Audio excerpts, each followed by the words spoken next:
Well, we'll take those 3 points, won't we? Interesting game. I missed the first half because I was sleeping. It was an early wake up this side of the world in Los Angeles, and no, but I watched the second half. Watched it on this very beach. I was sat over there, looking out to the ocean, crashing waves, whilst watching Rovers win. Can't get much better than that, can it? Thoughts on the game? I think we controlled the game very well in the second half. I heard that we were really poor first half. Look, it is a bit of a worry the past few games. We've not quite 100% gone at it, but it'll have to do. Hopefully it's just a case of, getting back into the swing of things and implementing the new playing style. But as far as I saw that second half, it was very, very good. Other than looking, there wasn't any goal mouth action. It was quite, steady and just making the right passing lanes and the correct movement off the ball. And it looked promising, and we want to see. Hopefully a few more final balls getting to the end of players, and hoping that Gay maybe has a few better chances and not blasting them over the bar. But it looked very promising. The goal was really well taken. I don't know what Vokes was doing. He kind of let him on the inside, but we take those mistakes and we take the chances away, and hopefully we can create more chances and a bit more goal mouth action. Defensively, we do need to make a few more signings. I don't know, goalkeeper, without, throwing pairs under the bus. I think he's a great second option, as bad as that sounds. But yeah, again, I don't feel confident with him in goal. And defensively, I don't know. Lewis Travis wasn't the best today. He has played well. John Buckley not even making it onto the pitch. I think he could believe for Winship, but the style of football that John Eustace wants to play, I think, suits. Tronstad was good today, but there's promising signs. It's not all, but again, we've got to remember where they were last season. They're a League One side. I'm not saying they're a League One side now, but you've got to remember in comparison to what, where we want to strive for, we've got to be beating the teams above.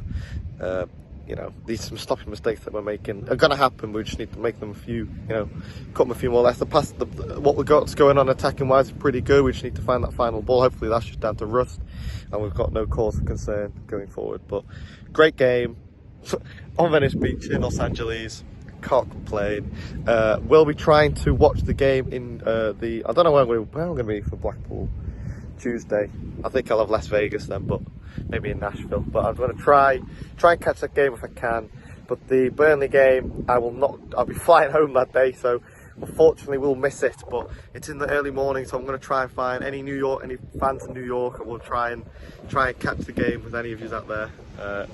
Do my very best, and then I fly home, so hopefully the next game I get to go watch, I'll be there at Ewood Park. But yes, not bad here, and a good win to start off my day, so hope you all enjoyed it. Okay, so Blackburn Rovers win at Ewood Park against Oxford United. It was a close game. It was a hard fought game, both sides giving it their all. It was a lot closer than some people thought it might have been. And it was evenly fought, with Blackburn Rovers having 47.6% possession and Oxford United having 52.4% possession. Blackburn Rovers had 18 shots in total to Oxford United's 13. 4 on target from Rovers and 3 on target from Oxford United. Big news was Yuki Ohashi starting the game. The lineup was Pears in goal. No surprise there, because Hilton, I would suggest, is not ready for it. So, Ainsley Pears in goal, Callum Britton at right back, Carter right side of central defence, Hyam left side of central defence, Pickering on the left back, Tronstad and Travis, central defensive midfield partnership, which is working well. JRC, Joe Rankin Costello on the right of the 3 midfield players. Dolan a little bit ahead in the middle, playing that number 10 role.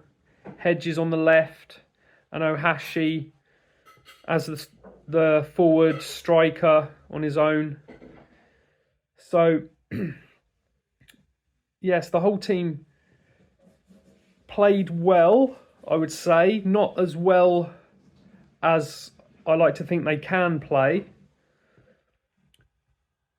And Ohashi had lots of energy and he had some opportunities, but not as many as we would have liked. So shots on target pretty low for the whole game for both sides. As far as the bench goes, we had McFadzean, Sigurðsson, Maktar Guy, Hilton, Wyman, Bath, Buckley, Vale and Duru. And the substitutions would make a big difference in this game because Blackburn Rovers go behind to a wonder goal from Mark Harris in the 44th minute. It was a stunning 35-yard dipping volley which went over Ainsley Pears, and that's 3 for 3. 3 and 3 for him in the league. So, very impressive from him. Yuki Ohashi was 3 and 3 in matches, but not league matches. But unfortunately, in this match, he failed to score. So, who was going to step up?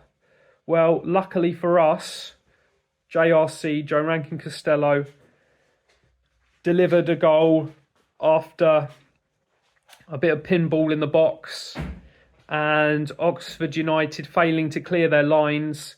JRC capitalised, striking through the melee and getting us a goal in the 47th minute. So how crucial was that? That was so crucial to go in at half-time at 1-1. It makes all the difference to the team talk, makes all the difference to the vibe, being level at half-time. So that was major for Blackburn Rovers. And then the second half was again quite end-to-end. Oxford having a lot of possession, but over the whole game, it was fairly even. They had more possession, but only slightly. It was quite end-to-end. Oxford definitely had their opportunities. But Blackburn Rovers weathered the storm. It got messy at times, but they weathered the storm. And it wasn't as nerve-wracking as the Norwich game, defensively.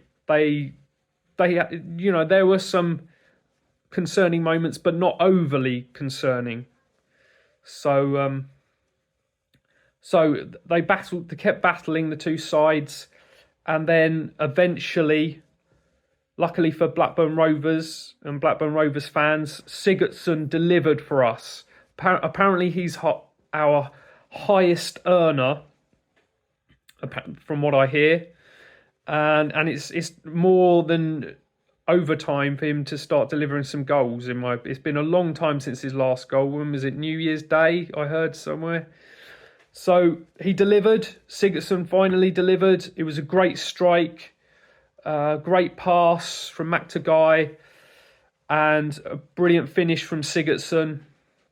Watch it on the highlights; it's brilliant. And that was in the 83rd minute, and after that it got hectic, and Oxford had multiple corners at the end, and it was nerve-wracking for me, for all Blackburn Rovers fans. But they held out and they did the business. They held on to it. So great result for Blackburn Rovers. I think Oxford United will be disappointed, and there is an argument to say that they were worth a draw, especially for that wonder goal, which was phenomenal, and you've got to see that on the highlights. They definitely win phenomenal, and you've got to see that on the highlights. They definitely win the best goal of the day competition. Well, certainly in our match. But I wouldn't be surprised if it was the best goal in the Championship.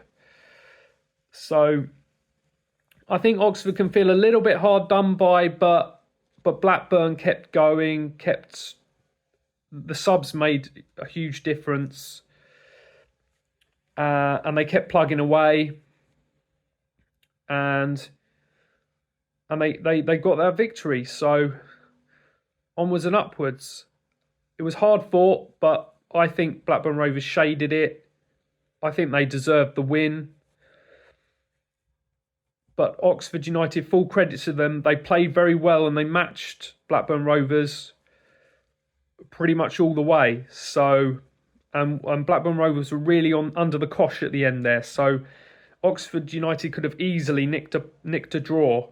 Easily could have got that equaliser. So it was hard fought, but we get the victory. And I'm hoping we take that momentum into the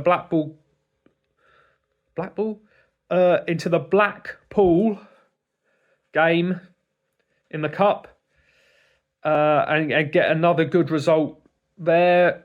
We need to keep the positivity. So, of course, we want a victory, and we want to take that confidence into the Burnley game. And people will say against all the odds, but I'm liking what I see from Blackburn Rovers. I think there are really good signs that it's all coming together, and I think this is a crucial week. Well, I know it's a crucial week because it's the last week of the transfer window, and we need those players in that Eustace has identified. We need that goalkeeper. We need that left back. We need some cover in midfield. We need another winger. Maybe a striker. It could be. People could say that's a bit greedy, but if we want to compete against the teams that have got all the clout up at the top of the league and really challenge at the top of the league, then we need to get these players in. They need to be the right players, and they're going to have to find some diamonds in the rough, like they have done. And they need. It's not going to be easy to get the right players in to make this team better, but it's possible. And I believe that the recruitment team and Rudy Gestedt can work some magic, and some of them might be loans, but however the players come in, obviously we want permanence above loans. But if we have to bring in a loan, okay, great. I don't want too many loans, but if they can get the right players in to improve on this, we're third in the table at the moment. Third, that's incredible. I know it's early days. But why can't we stay there? If we bring those players in, I think we'll have enough about us. I think they'll have enough about them to stay at least in the playoffs. I think it's doable. I believe.